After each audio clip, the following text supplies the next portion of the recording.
Hi guys! Welcome back to my channel, Ben Trinchera, ang OFW ng Saudi. So to this video is magluluto po tayo ng tinolang manok. Tinolang manok is a Filipino food na paborito ng lahat. So ayan guys, so dati nagluluto ko ng tinolang manok pero hindi mistiso na manok.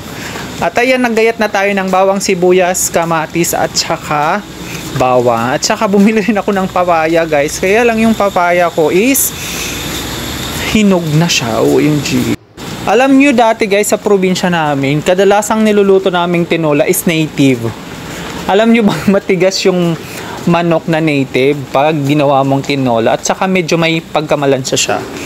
At ayan, nagpainit na nga tayo ng mantika. Nung nakatikim ako pala guys ng mistisong manok, yung mga nabibili sa palengke, nasarapan ako pala. Sobrang lambot naman pala ng mistiso na manok na ginagawang tinola. Ang sarap, parang nasarapan ako. Pero yung iba gusto nila native na manok yung ginagawang tinola kasi mas masarap daw. Ako, buong buhay ko, puro native na manok ang kinakain ko.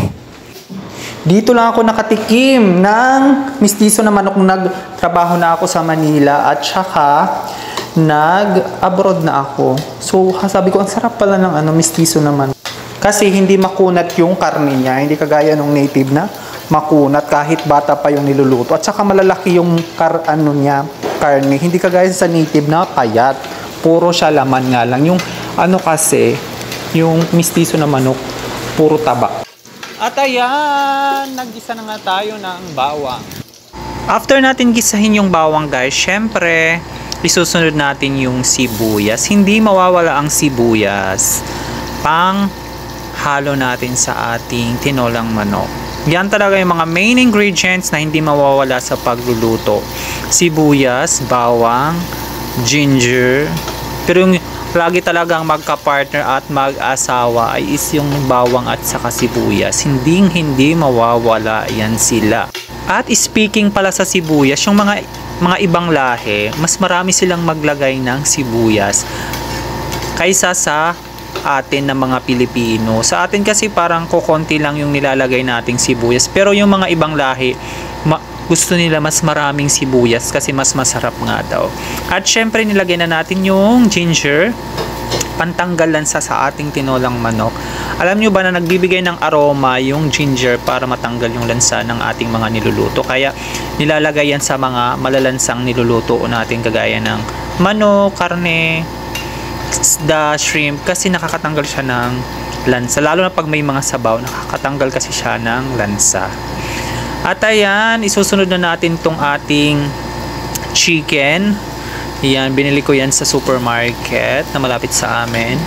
Mura lang yan, naka-promo. Bakit ganun kaya sa mga supermarket? Laging naka-promo yung mga manok, no?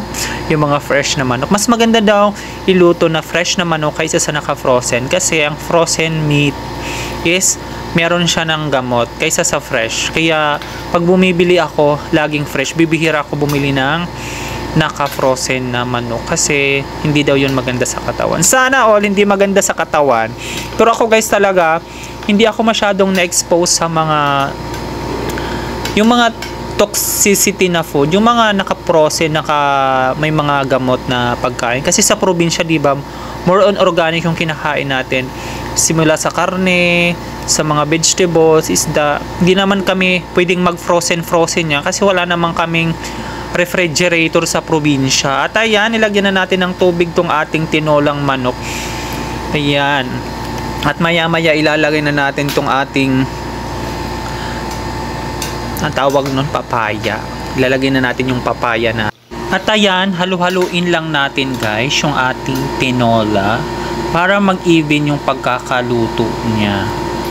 Maya-maya dagdagan natin ng tubig yan kasi kulang yung tubig na nalagay ko. At malagyan na rin natin yan ng asin at saka magic syrup sa mga hindi marunong magluto kagaya ko. Umaasa sa magic syrup. Pero dati guys sa probinsya, di ba, hindi naman tayo naglalagay ng mga magic syrup na yan. Betchin na alala ko nilalagay ni nanay sa mga niluluto namin. Pero pag walang betchin, wala talaga, asin lang. At saka yun lang, asin. Sinlang. Minsan asukal. Parang nakita ko naglagay si nanay ng asukal. Kaya tuloy nagagaya ko. Naglalagay rin ako ng asukal para magkalasa yung maglasang matamis. Maglasang matamis yung maglasang matamis yung niluluto namin. Dito rin meron din ako nakitang naglalagay ng asukal pag wala siyang betchin or magic sarap. Yung katrabaho ko nilalagyan na ng asukal yung yung niluluto niya. Nakigaya din ako. Pero sinari din nakikita ko talaga yung dati na minsan naglalagay siya ng asukal pag walang betchin or magic sarap. Pero yung magic sarap hindi ko yung ginagamit nung nasa Pinas ako. Betchin talaga. Ayan, nilagyan na nga natin to ng asin at saka nilagay na natin ng papaya tong ating tinolang manok. Pero alam nyo guys, hindi talaga ko to laging niluluto nung nasa Pinas ako. Kadalasan ang niluluto namin dun sa Pinas, nung lalo na nasa probinsya, adobo lang. Bibihira kaming magtinola. Yung tinola namin may tanglad. Naalala ko dati pag nagtutola kami, tinola. Tula kasi ang tawag dyan sa Waray. Pag nagtutula kami ng manok, nilalagyan namin ng tanglad, tas luya. Ang sarap. Ang sarap niya guys. Tapos minsan, ang madalas din naluto namin dyan sa manok, native na manok is ginataan. Tapos halo is papaya. Marami kaming papaya sa Pinas. Nasa likod bahay lang namin. Pero hindi ko alam bakit hindi ako kuminis guys.